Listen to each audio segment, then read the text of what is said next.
એમનો સમય 15 મિનિટનો રહેશે બંધારણ વાંચનનો 15 મિનિટ.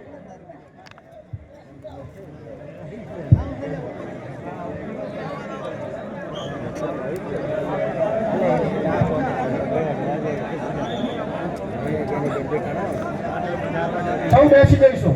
ભાઈ સ્ટેજ ઉપર કોઈ ઉભા નહીં રહીએ પ્લીઝ. બેસી જઈશું. બોલો સદારામ બાપુની વગરનાથ મહારાજની સ્ટેજ ઉપર બિરાજમાન સર્વ સંતગણની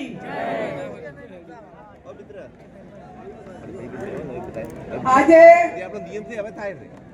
આ વગરજીની પવિત્ર ભૂમિ ઉપર બનાસકાંઠા પાટણ વાવથરાજ એમ કુલ મળીને 27 તાલુકાના ઠાકોર સમાજનું બંધારણ આજે આપણે સામાજિક રીતે મૂકી રહ્યા છીએ ત્યારે સ્ટેજ પર બિરાજમાન સૌ સ્ટેજ પર બિરાજમાન રાજકીય આગેવાનો મહાનુભાવો સંતગણ સમસ્ત ઉત્તર ગુજરાતમાંથી પધારેલા ઠાકોર સમાજના સૌ વરિષ્ઠ આગેવાનો જ્યારે પણ જરૂર પડે છે ત્યારે સમાજમાં દાન આપનાર તમામ દાતાઓ આપ સૌ વડીલો યુવાન ભાઈઓ બહેનો અને પત્રકાર મિત્રો આ બંધારણ આજે હું આપની સમક્ષ સદારામ બાપુના આશીર્વાદ થકી તથા તમામ દેવી દેવતાઓના આશીર્વાદ થકી સર્વ રાજકીય પક્ષોના પ્રતિનિધિઓની સહમતિથી તેમજ જિલ્લાના ઠાકોર સમાજની પરવાનગીથી બંધારણની કોપી આપણી સમક્ષ મૂકી રહી છું. સૌપ્રથમ બંધારણ 1998 માં આ જગ્યા ઉપર સ્વર્ગસ્થ ભારસિંહજી ડાયાજીના અધ્યક્ષસ્થાને સમગ્ર ઉત્તર ગુજરાતનો ઠાકોર સમાજ 27 વર્ષ પહેલા બંધારણ કર્યું હતું. એ બંધારણ તારીખ 1/1/2008 ના રોજ અમલમાં આવ્યું.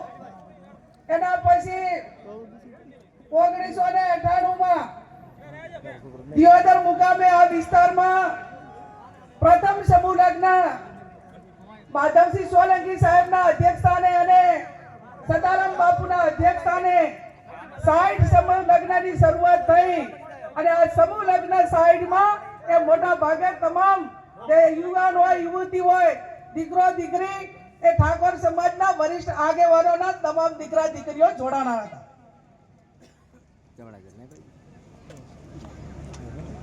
ત્યારબાદ તારીખ 5/10/2008 ના રોજ ખોડિયાલ મુકામે વરણા મુકામે માં ખોડિયાલના ધામમાં આ બંધારણ માટે ફરી વખત પ્રયત્નો કરી અને સમાજના તમામ આગેવાનોએ આ વાતને આગળ વધારવા માટેનો પ્રયત્ન કર્યો હતો.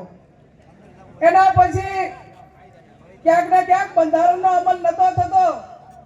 એટલા માટે કરીને ગઈ તારીખ 26/11/2025 અને નાગપાંચમના દિવસે દિયોદર મુકામે ઠાકોર સમાજના સર્વપક્ષીય આગેવાનોની હાજરીમાં નવા વર્ષનું સ્નેહ મિલન યોજાયું અને આ સ્નેહ મિલનમાં નવીન બંધારણ માટે કરીને ચર્ચા કરીને આગેવાનો સાથે વિચાર વિમર્શ કરવા માટેની વાત મૂકવામાં આવી.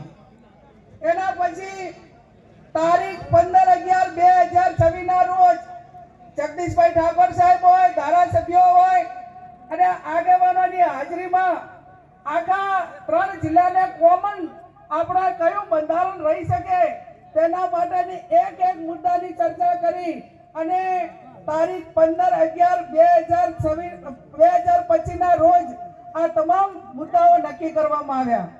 એના પછી દરેક તાલુકા વાઇઝ મીટિંગો થઈ, ગામ વાઇઝ મીટિંગો થઈ અને જિલ્લા વાઇઝ પણ મીટિંગો થઈ અને હું માનું છું ત્યાં સુધી દરેક તાલુકા સમિતિઓ બની, ગામની સમિતિઓ બની અને હું માનું છું ત્યાં સુધી 1.5 કે 2 લાખ લોકોની લેખિત સંમતિથી આ બંધારણ આજે તમારી સમક્ષ હું મૂકી રહી છું. ત્યારે આ બંધારણ હું માત્ર નિમિત્ત રીતે વાંચું છું.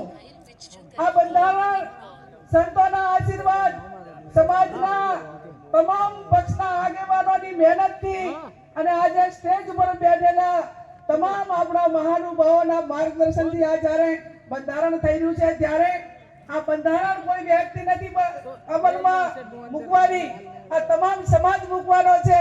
અને આ બંધારણ એ કોની સાક્ષીમાં આજે અમલમાં આવી રહ્યું છે? અહીંયા સદારામ બાપુ અને ઓગણજીનો ફોટો મૂકીને આ હું બંધારણનું વાંચન કરી રહી છું.